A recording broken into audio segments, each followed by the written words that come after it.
Hello दोस्तों, स्वागत है आपका मेरे यूट्यूब चैनल पर जिसका नाम है नेक्स्ट एग्जाम वीकली। आज हम डिस्कस करेंगे फिजिक्स का 10th पार्ट, यानी कि इससे पहले मैं 9 पार्ट बना चुका हूँ। अगर आपने वो पार्ट नहीं देखे हैं तो वो भी पार्ट देख लीजिएगा। बहुत ही इंपॉर्टेंट क्वेश्चन की सीरीज़ लेकर चल रहा हूँ जो भी एग्ज़ाम में पूछे गए हैं या पूछे जाने की ज़्यादा संभावना रखती हैं। तो वीडियो को अंत तक देखिएगा और पुरानी वीडियो भी ज़रूर देखिएगा, क्योंकि ये रिपीटेड क्वेश्चन है। अधिकतर एग्ज़ाम में यही क्वेश्चन पूछे जाते हैं। तो चलिए शुरू करते हैं फिर आज की वीडियो को। वीडियो शुरू करने से पहले अगर आप मेरे चैनल पर न्यू हैं तो चैनल को सब्सक्राइब कर लीजिएगा, और अगर आपको वीडियो पसंद आती है तो लाइक और शेयर करना ना भूलें। तो चलिए देखते हैं फिर आज का पहला क्वेश्चन। आज का पहला क्वेश्चन है, जल में तैरना न्यूटन की गति के किस नियम के कारण संभव है? तो किस नियम के कारण संभव है ये बताना है आपको। ए प्रथम नियम के कारण, बी द्वितीय नियम के कारण, सी तृतीय नियम से, और डी ये सभी। तो 5 सेकंड है आपके पास, अपना आंसर सोच लीजिए। मैं हर क्वेश्चन के लिए आपको 5 सेकंड देता हूँ, अपना आंसर सोच लीजिएगा 5 सेकंड में, और लास्ट में कमेंट सेक्शन में अपना स्कोर बताइएगा कि आपने 10 में से कितने क्वेश्चन सही किए हैं। तो ये पहला क्वेश्चन है, आपको बताना है कि जल में तैरना न्यूटन की गति के किस नियम के कारण संभव है। ए प्रथम नियम के कारण, बी द्वितीय नियम, सी तृतीय, या डी सभी। तो 5 सेकंड हो गए हैं, आपने अपना आंसर सोच लिया होगा। अब मैं इसका सही आंसर बताता हूँ। इसका सही आंसर होगा तृतीय नियम के कारण, यानी कि इसका सी आंसर सही है। जल में तैरना न्यूटन के गति के तृतीय नियम के कारण संभव है, यानी कि इसका सी आंसर सही है। नेक्स्ट क्वेश्चन, निम्नलिखित में से कौन सी राशि सदिश नहीं है? तो इसमें से कौन सी राशि सदिश नहीं है, अदिश है?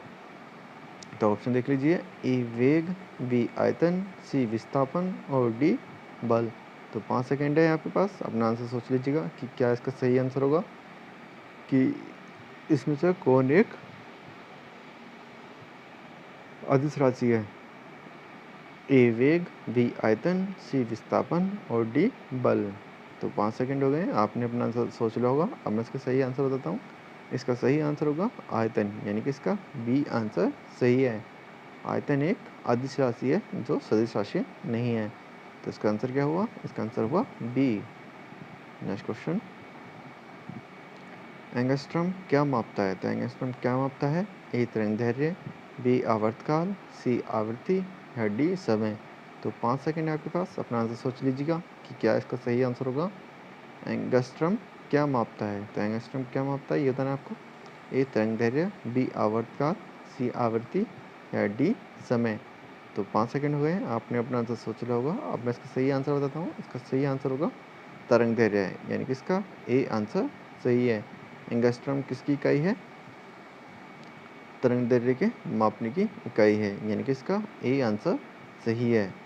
नेक्स्ट क्वेश्चन, किस वैज्ञानिक ने सर्वप्रथम बर्फ के दो टुकड़ों को आपस में घिसकर पिघला दिया? तो इसमें से किस वैज्ञानिक ने बर्फ के दो टुकड़ों को आपस में घिसकर पिघला दिया था, ये बताना है आपको। ए सेल्सियस, बी जूल, सी डेवी, या डी इनमें से कोई नहीं। तो 5 सेकंड है आपके पास, अपना आंसर सोच लीजिएगा कि क्या इसका सही आंसर होगा, कि किस वैज्ञानिक ने बर्फ के दो टुकड़ों को आपस में घिसकर पिघला दिया था। ए सेल्सियस, बी जूल, सी डेवी, या डी इनमें से कोई नहीं। तो 5 सेकंड हो गए हैं, आपने इसका आंसर सोच लिया होगा। अब मैं इसका सही आंसर बताता हूँ। इसका क्या सही आंसर होगा? डेवी, यानी कि इसका सी आंसर सही है। डेवी ने सर्वप्रथम बर्फ के दो टुकड़ों को आपस में घिसकर पिघला दिया था, तो यानी कि इसका सी आंसर सही है। नेक्स्ट क्वेश्चन,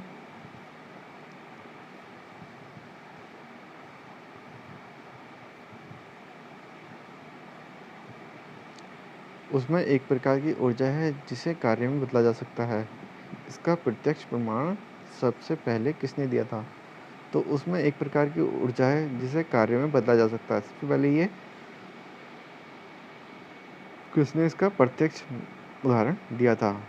ऑप्शन लीजिएगा। ए सेल्सियस, बी डेवी, सी जूल, और डी रामफोर्ड। तो 5 सेकेंड है आपके पास, अपना आंसर सोच लीजिएगा कि क्या इसका सही आंसर होगा, कि उसमें एक प्रकार की ऊर्जा है जिसे कार्य में बदला जा सकता है। इसका प्रत्यक्ष प्रमाण किसने दिया? सबसे पहले किसने दिया था? ए सेल्सियस ने, वी डेवी ने, सी जूल ने, या रामफोर्ड ने। तो 5 सेकंड हो गए हैं, आपने अपना आंसर सोच लिया होगा। अब मैं इसका सही आंसर बताता हूँ।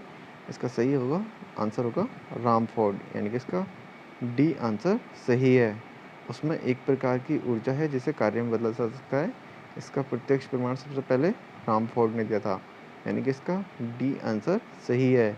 नेक्स्ट क्वेश्चन, अगला क्वेश्चन है, लोहे की सुई पानी की सतह पर तैरती है, इस परिघटना का कारण है। तो लोहे की सुई जो है पानी में तैर जाती है, इसका कारण क्या है ये बताना है आपको। ए श्यानता, बी गुरुत्वीय त्वरण, सी पृष्ठ तनाव और डी इनमें से कोई नहीं। तो 5 सेकंड है आपके पास, इसका आंसर सोच लीजिएगा कि क्या इसका सही आंसर होगा कि लोहे की सुई पानी की सतह पर तैरती है, इस परिघटना का कारण क्या है। ए श्यानता, बी गुरुत्वीय त्वरण, सी पृष्ठ तनाव और डी इनमें से कोई नहीं। तो 5 सेकंड हो गए हैं, आपने इसका आंसर सोच लिया होगा। अब मैं इसका सही आंसर बताता हूँ। इसका सही आंसर होगा पृष्ठ तनाव, यानी कि इसका सी आंसर सही है। लोहे की सुई पानी की सतह पर पृष्ठ तनाव के कारण ही तैर सकती है, तो यानी कि इसका सी आंसर सही है।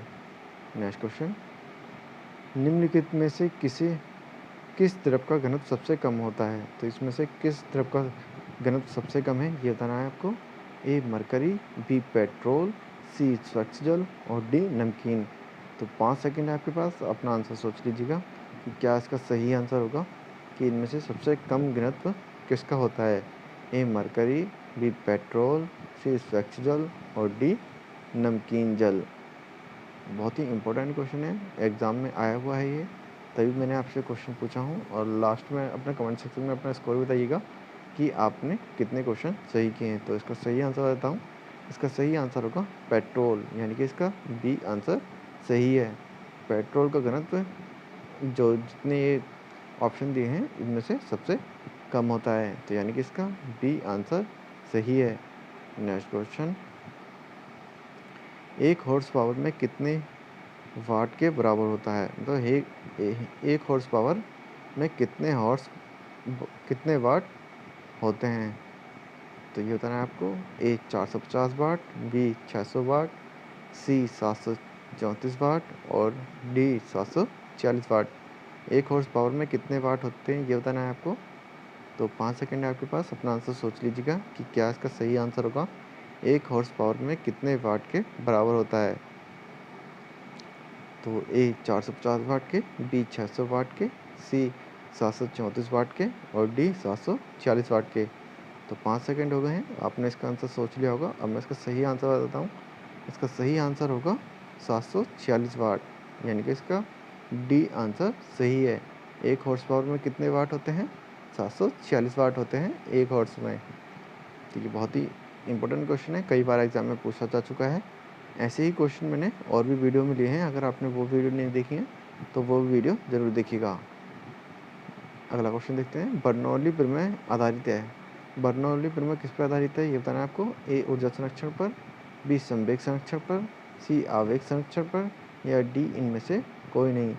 तो 5 सेकंड है आपके पास, अपना आंसर सोच लीजिएगा कि क्या इसका सही आंसर होगा कि बर्नौली प्रमेय किस पर आधारित है, मतलब कि किस संरक्षण पर कार्य करती है बर्नौली प्रमेय। ए ऊर्जा संरक्षण पर, बी संवेग संरक्षण पर, सी आवेग संरक्षण पर या डी इनमें से कोई नहीं। तो 5 सेकंड हो गए हैं, आपने अपना आंसर सोच लिया होगा। अब मैं इसका सही आंसर बताता हूँ। इसका सही आंसर होगा ऊर्जा संरक्षण पर, यानी कि इसका ए आंसर सही है। बर्नौली प्रमेय किस पर आधारित है, ऊर्जा संरक्षण पर आधारित है बर्नौली प्रमेय, यानी कि इसका ए आंसर सही है। नेक्स्ट क्वेश्चन, बर्फ़ पर दाब बढ़ाने से उसका गलनांक क्या होता है। तो अगर हम बर्फ़ पर दाब बढ़ाएं तो उसका गलनांक पर क्या असर पड़ेगा ये बताना है आपको। ए घट जाएगा, बी बढ़ जाएगा, सी शून्य हो जाएगा और डी अपरिवर्तित रहेगा। तो 5 सेकंड है आपके पास, अपना आंसर सोच लीजिएगा कि क्या इसका सही आंसर होगा कि अगर हम बर्फ़ पर दाब बढ़ाते हैं तो उसका गलनांक क्या होगा। ए घट जाएगा, बी बढ़ जाएगा, सी शून्य हो जाएगा या डी अपरिवर्तित रहेगा। तो 5 सेकंड हो गए हैं, आपने अपना आंसर सोच लिया होगा। अब मैं इसका सही आंसर बताता हूँ। इसका सही आंसर होगा घट जाएगा, यानी कि इसका ए आंसर सही है। बर्फ़ पर दाब बढ़ाने पर उसका गलनांक घट जाता है, यानी कि इसका ए आंसर सही है। उम्मीद है आपको वीडियो पसंद आई होगी। वीडियो पसंद आई होगी तो वीडियो को लाइक कीजिएगा। अपने दोस्तों के साथ शेयर कीजिएगा। अगर आप मेरे चैनल पर पहली बार विजिट कर रहे हैं तो चैनल को सब्सक्राइब कर लीजिएगा और कमेंट सेक्शन में अपना स्कोर ज़रूर बताइएगा कि आपने 10 क्वेश्चन में से कितने क्वेश्चन सही किए हैं। इससे आपकी तैयारी का पता चलता है कि कैसे आपकी तैयारी चल रही है। तो यहीं पे वीडियो को ख़त्म करते हैं। धन्यवाद।